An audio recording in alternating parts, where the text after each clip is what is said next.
അസ്സലാമു അലൈക്കും. ഇന്നത്തെ നമ്മുടെ റെസിപ്പി എന്ന് പറയുന്നത് ഒരു ഫിഷ് ബിരിയാണീൻ്റെ റെസിപ്പിയാണ്.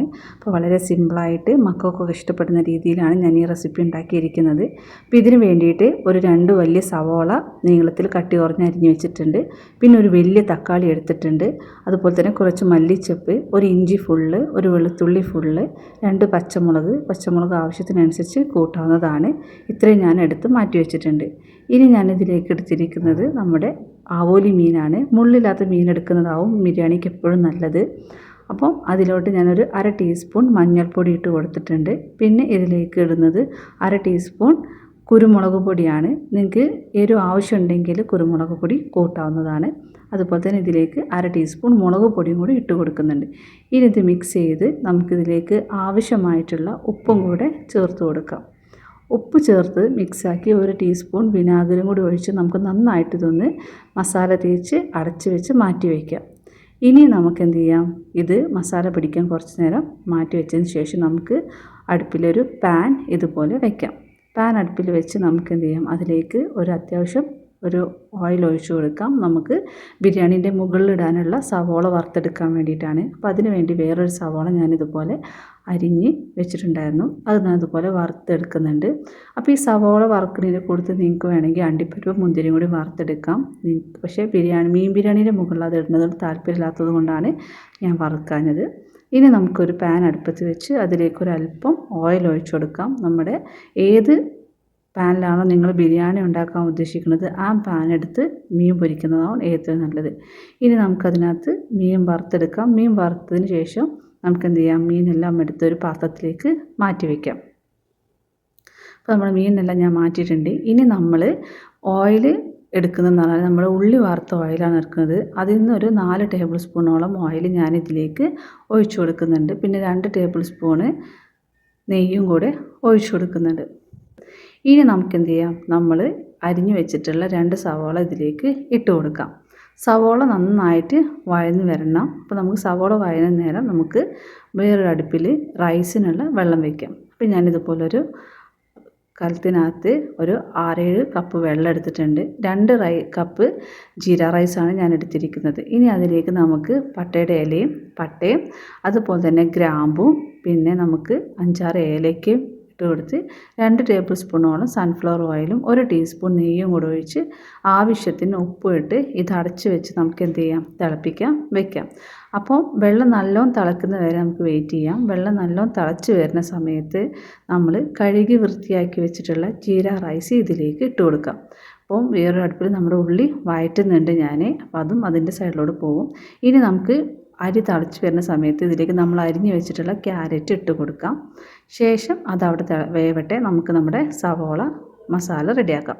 അപ്പോൾ നമ്മുടെ സവോള നന്നായിട്ട് വഴന്ന് വന്നിട്ടുണ്ട്. ഇനി ഇതിലേക്ക് ഒരു അല്പം ഉപ്പും കൂടെ ഇട്ട് കൊടുത്ത് നമുക്കൊന്നും കൂടെ മിക്സ് ചെയ്ത് കൊടുക്കാം. അപ്പോൾ നമ്മുടെ സവോള നന്നായിട്ട് കുക്കായി കിട്ടിയിട്ടുണ്ട്. ഇനി ഞാനിതിലേക്ക് നമ്മൾ ചതച്ച് വെച്ചിട്ടുള്ള ഇഞ്ചിയും വെളുത്തുള്ളിയും പച്ചമുളകും കൂടെ ഇട്ട് കൊടുത്ത് ഒന്നും കൂടെ ഒന്ന് മിക്സ് ആക്കുന്നുണ്ട്. അപ്പോൾ ഇഞ്ചിയും പച്ചമുളകും എല്ലാം ഒന്ന് കുക്കാവുന്നവരെ നമുക്കിതൊന്ന് ഇളക്കി കൊടുത്ത് ലോ ഫ്ലെയിമിൽ വേവിച്ചെടുക്കാം. അപ്പോൾ നമ്മുടെ ഇഞ്ചിയും വെളുത്തുള്ളിയും എല്ലാം ഒന്ന് കുക്കായി കിട്ടിയിട്ടുണ്ട്. ഇനി നമുക്കിതിലേക്ക് അരിഞ്ഞ് വെച്ചിട്ടുള്ള തക്കാളിയും കൂടെ ഇട്ട് കൊടുത്ത് ഒന്നും കൂടെ ഒന്ന് മിക്സ് ചെയ്യാം. തക്കാളി നന്നായി കുക്കാവുന്നവരെ നമുക്ക് വെയിറ്റ് ചെയ്യാം. അപ്പോൾ തക്കാളി അവിടെ കുക്കാവട്ടെ. ആ സമയം നമുക്ക് റൈസ് നോക്കാം. അപ്പോൾ നമ്മളെ റൈസ് ഇവിടെ ഏകദേശം കുക്കായി കിട്ടിയിട്ടുണ്ട്. അപ്പോൾ റൈസ് നല്ലോണം കുക്കാവേണ്ട ആവശ്യമില്ല, നമുക്ക് ദമ്മിടാനുണ്ട്. പക്ഷേ എന്നാൽ കുക്കാവുകയും വേണം എന്ന രീതിയിലാണ് നമ്മളിത് വേവിച്ചെടുക്കുന്നത്. കടിക്കുമ്പോൾ ചെറിയ രീതിയിലുള്ള കടി ഉണ്ടാവാൻ പാടുള്ളൂ. അത്യാവശ്യം കുക്കാണ്. അപ്പോൾ നമ്മൾ റൈസ് വേവായതുകൊണ്ട് തന്നെ ഞാനിതെല്ലാം ഒരു വാർത്തെടുക്കുന്നുണ്ട്. ഒരു ഓട്ടപാത്രത്തിലേക്ക് വാർത്തെടുക്കുന്നുണ്ട്. ഇനി അത് അവിടെ നിൽക്കട്ടെ, നമ്മുടെ മസാല റെഡിയാക്കാം. അപ്പോൾ നമ്മുടെ തക്കാളി നന്നായിട്ട് വഴന്ന് കിട്ടിയിട്ടുണ്ട്. ഇതിലേക്ക് നമ്മൾ അരിഞ്ഞ് വെച്ചിട്ടുള്ള മല്ലിച്ചപ്പിട്ട് കൊടുത്ത് ഒന്നും കൂടി ഒന്ന് നമുക്ക് മിക്സാക്കി കൊടുക്കാം. ഇനി ഞാനിതിലേക്ക് പൊടികളാണ് ഇടുന്നത്. ഞാനിതിലേക്ക് 1 ടീസ്പൂൺ ഗരം മസാലയും 1 ടീസ്പൂൺ മഞ്ഞൾപ്പൊടി മാത്രമേ ഇടുന്നുള്ളൂ, വേറൊരു മസാല ഇടുന്നില്ല. ഇനി നമുക്ക് നന്നായിട്ടൊന്ന് മിക്സ് ചെയ്ത് മസാലയുടെ മണം മാറുന്നത് വരെ ഇളക്കി കൊടുക്കാം. ഇതെല്ലാം ലോ ഫ്ലെയിമിലാണ് ചെയ്യുന്നത്.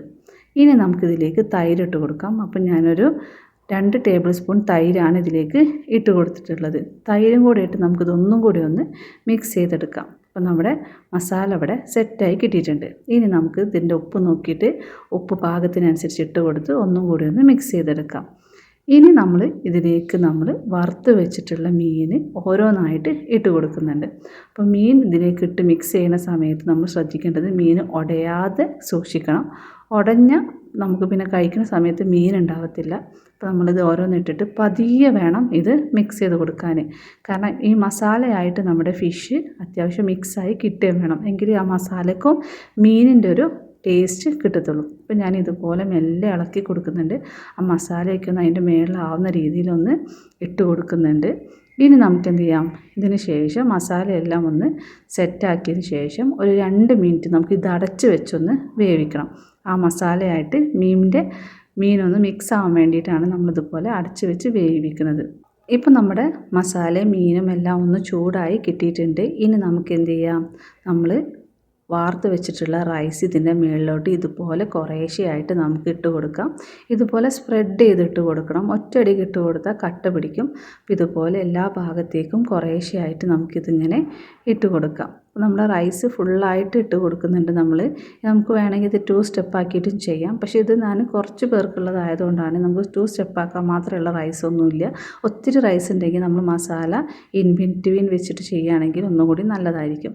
ഇനി നമ്മൾ റൈസ് എല്ലാം ഇട്ട ശേഷം നമ്മൾ ആദ്യം വറുത്ത് വെച്ച ഉള്ളി ഇതുപോലെ ഇതിൻ്റെ മുകളിലോട്ട് ഇട്ട് കൊടുക്കാം. ഒരല്പം മല്ലിച്ചപ്പ് ഇട്ട് കൊടുത്ത് ഒരല്പം ഗരം മസാലയും കൂടി ഇട്ട് കൊടുക്കാം. ഇനി ഇതിൻ്റെ മുകളിൽ ഒരല്പം 1 ടേബിൾ സ്പൂൺ ഓയിലും കൂടി ഒഴിച്ച് കൊടുത്ത് നമുക്കിതൊരു ദമ്മിടണം. അപ്പോൾ നമ്മൾ ദമ്മിടുന്നത് ഇതുപോലെ ലോ ഫ്ലെയിമിലാണ് ദമ്മിടുന്നത്. കണ്ടാൽ മനസ്സിലാവും. അത് ഒരു 15 മിനിറ്റ് ഞാൻ ദമ്മിട്ട് വെച്ചിട്ടുണ്ട്. ഇനി നമുക്ക് എന്ത് ചെയ്യാം, നമ്മുടെ ബിരിയാണി ഒന്ന് തുറന്ന് നോക്കാം. അപ്പോൾ നമ്മുടെ ബിരിയാണി സെറ്റായി കിട്ടിയിട്ടുണ്ട്. ഇനി നമുക്ക് റൈസ് ഇതുപോലെ മാറ്റി എടുക്കണം. മീൻ ഉടയാതെ വേണം എടുക്കാൻ. ഇനി നമ്മൾ റൈസ് നമുക്കിതുപോലെ മാറ്റിയെടുക്കാം. അപ്പോൾ നമ്മൾ റൈസ് എല്ലാം മാറ്റിയെടുത്ത് എല്ലാം ഒന്ന് മിക്സ് ആക്കിയിട്ട് നമ്മുടെ മസാല ഇതുപോലെ മേലിൽ വെച്ച് നമുക്ക് സെർവ് ചെയ്യാം. അപ്പോൾ എല്ലാവർക്കും ഇഷ്ടപ്പെടുകയാണെങ്കിൽ ലൈക്ക് ചെയ്യുക, സബ് ചെയ്യുക, ഷെയർ ചെയ്യുക. വീണ്ടും നല്ലൊരു വീഡിയോ കൊണ്ട് വരുന്നത്. Thank you.